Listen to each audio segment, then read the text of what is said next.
Well, hello everybody, and welcome back to G-Bear's Off-Grid Ways, a homestead in the desert.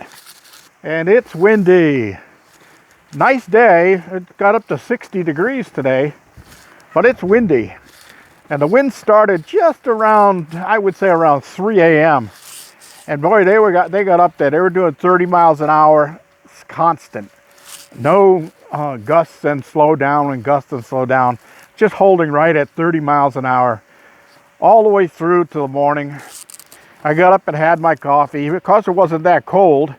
This morning when I was pouring my coffee, it was only 45 degrees, but you know, that's a lot better than the 23 that I'd been seeing the few days before that. So anyway, I just got out this way a little bit so I can give you a look at the mountains over there, covered in snow. Yeah, a lot of snow. You can't really see these over here because of the sun, but those are all covered in snow, and I mean, they got a really good snowpack on them. Let me see if I can zoom this thing out again. Let's see, we want to go to 1.0, that's it. All right. So anyway, I just got out of the garden. I picked some Swiss chard for the chickens, and they're all doing well. But I'm going to show you some of the things I got done today. All right. Because one of the things I had to get done, because, you know why I say because? Because I got the new tires on the trailer. Yeah, all three of them. Because Don contacted me and he says he's got more pallets for me, another 13 of them, and I'm going to be going to pick those up soon. So I got my new tires on the trailer here, and I got my new spare on the trailer here. Now I got that spare for free, but it was on a 4-lug rim. So I took one of the old rims I had and spray painted it, and then I had the tire switched over from the 4-lug rim to the 5-lug rim. And the kid that did the work for me down on Route 66, he was a nice kid and he did a good job. Couldn't balance it for me because it wouldn't fit on his machine, but I'm going to bubble balance it myself later on. But I did want to make sure I had a spare on the trailer just in case. But I noticed that that's the same size. It's a 5.30 by 12. But that one's a load range D, and these two are load range C. So that one will carry more weight than these will. And it looks like it's a little bit bigger tire than these others. I can't figure it out because it's the same numbers. Just looks like a bigger tire. I'm gonna have to take a measurement of the diameter and see if there's going to be much of a difference. But it's only a spare anyway. It's just in case I get a flat, I have something that will get me out of that situation. So I got those on there. I gave a little coat of paint to my fenders here because they were looking a little shabby. And I'm going to see if I got some latex in the container at my paint shelf. I can mix up some latex and paint this bed down a little bit, make it look a little bit better. That, believe it or not, that chunk of plywood, 3/4 inch plywood, has been on this trailer since like 1997. Yeah, 1997. And it's done a lot of work. But I'm thinking that this year might be the year that I'm going to replace my ATV, and this time I'm going to make sure that it has low jack on it, and it's always going to be locked up inside the garage, double locked up. It'll be inside the garage with the garage doors locked, but it'll also have an anchor chain going into the ground into concrete, and high security lock on it that locks the axle right to the ground, so it can't ever be moved. And anyway, that's what I got done there.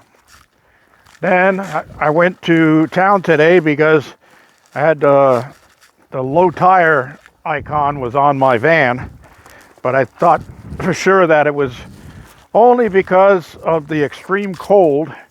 Of course, cold makes air shrink, so the extreme cold made the tires register at a lower pressure. So I took it in to where I bought these tires, and they have a free air check there. So the guy checked them, and they all needed around 8 pounds each. So that kind of tells me that if all 4 tires were 8 pounds low, then it's not a leak in a tire. It's actually the air in the tire has. I have to laugh about that because when I was younger, much younger, I think I was 15 years old when I started in auto mechanics, and my boss Roland was a jokester, and this little old lady, they called her Mama, came in with her little 1960 Ford Falcon, and she said she hears a thump thump in the front wheel.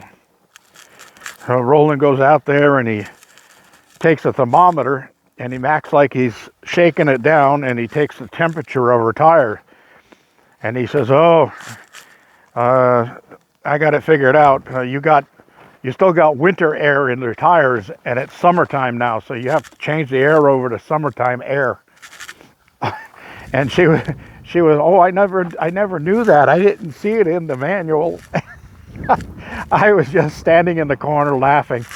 But then he led on to her and let her know what it was all about. But he was a real jokester. He would send a guy up to the corner gas station with a metal bucket and a towel thrown over the top and say, "Go get me a bucket of fresh air from the gas station up there so that I can prime my air compressor. It needs to get primed." Anyway, just some fun. Anyway, let's get back to what I was going to say. So I got that done, and one thing I did forget, I was going to go get myself a 1-year adventure pass since this is January, and I got over to where the Big 5 was, and that branch was closed, and I didn't feel like driving all the way into the next town to get an adventure pass. So I'll do it when I go down the hill next time. I'll get one down there. All right, so we're coming inside because I got the rest of my packages today in the mail, and yesterday's package I've already gone through. And this is what I got. Okay, number 1, the Nugget macro. This is the finder's pouch. So you put this on your belt, and as you're metal detecting, you can put the trash in the taller part of it and put the good stuff in the shorter part of it, you know, when you find coins and that stuff. And then it's got these little straps on the front here, so you can stick your what was I going to say? Oh, come on, you up there in the front. What was I going to say? Yeah, you put your pinpointer in there, and maybe a little digging tool or whatever. Just slip the handle down in behind the strap there so that it holds it in place. So you can carry everything on your one little belt hook there. Pretty nice. And I got my Sluice Fox. And this is pretty nice of these people. Came from a company called Outdoor Supply Incorporated in Lake Isabella, California. And this is from Sluice Fox. Our promise. Thank you for your purchase. We're proud of our innovative gold prospecting supplies. They forgot a P in the word supplies. I'm going to have to send this back till I'm not satisfied with the misspelling. Just kidding. But I will mention that to him. For the versatility and easy use, we think you'll love it too. If this isn't exactly what you wanted, or just don't absolutely love it, give us a call or shoot us an email within 90 days of purchase. So, isn't that pretty good? They really do back them up. So what this is, and this sticker goes on after the blue protective stuff comes off. This is a folding sluice box. As you can see inside, it's got the miner's mesh in there, and the expanded steel and the carpeting. It's got everything. And that's the flare that goes on the end. And this whole thing unfolds to 50 inches, 50 inches long. And really nice little sluice box. And it's supposed to say, oh yeah, there it is. It comes with a strap, so you can click the strap onto these little loops on the end here and sling it over your shoulder to carry it. Really nice. And yeah, it comes with the little bolts here to bolt the flare on once you get to where you're going. So nice little unit. Can't wait to try it out. And I will be putting my Sluice Fox label on the side of it once I get it set up. The other item I got yesterday is this one. Okay. This is called the Gold Rush Nugget Bucket. And it comes with this little pouch here. And inside this little pouch, it's got a pair of plastic tweezers, which are really nice. And it's got a little vial in there. It's got a snuffer bottle. And it also has like a little pill case here with a round magnet in the bottom of it for picking up black sand. And then once you get the black sand up out of your pan, you just give it a shake like that. The magnet bounces upward in the container and releases the black sand. Pretty cool. So it's got your instructions here, and it's got a nice little digging spade here. Well, I don't know if that's a spade or clubs. It's definitely not a hearts or diamonds because it's not red. But anyway, got a hollow handle. I guess that's so you could put a shot of tequila in there so you can keep warm while you're working. All right, so let's go inside of this. First classifier, it's a 1/4-inch classifier on the top.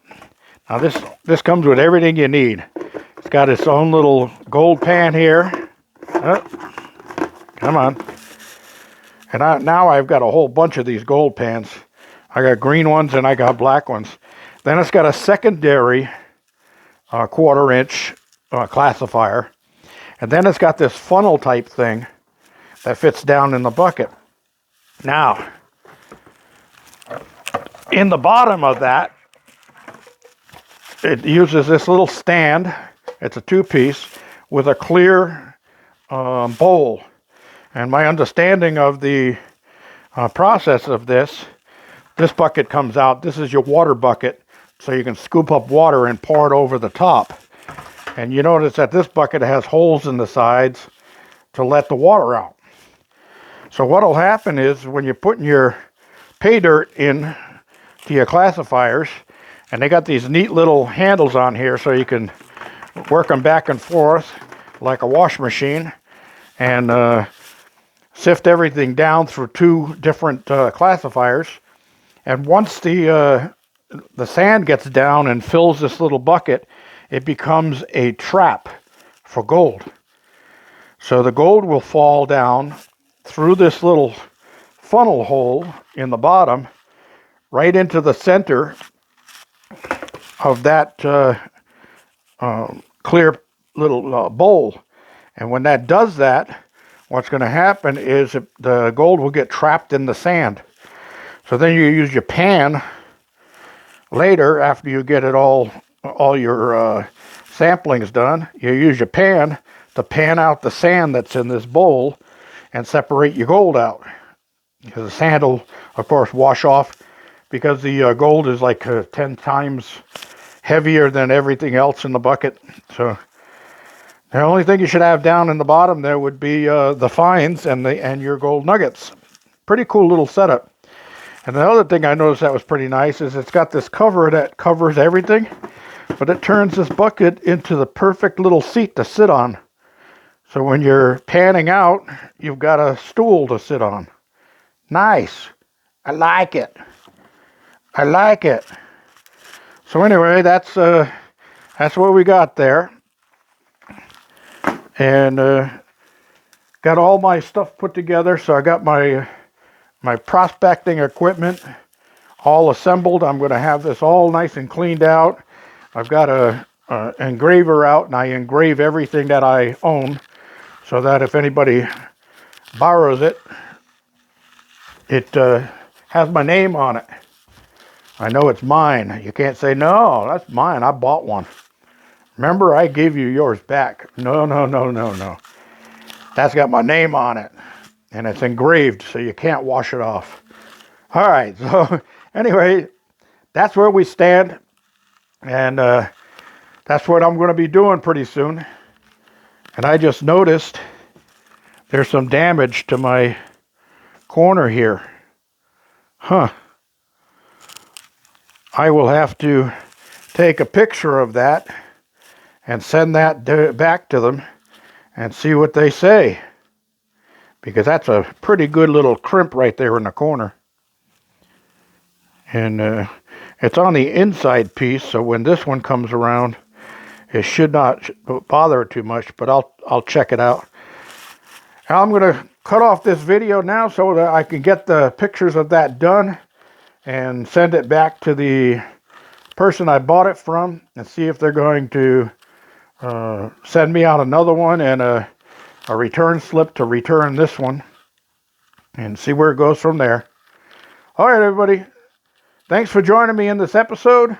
G-Bear reminding you, thumbs up down there. Don't forget that. Don't forget to subscribe and share. This is G-Bear signing off.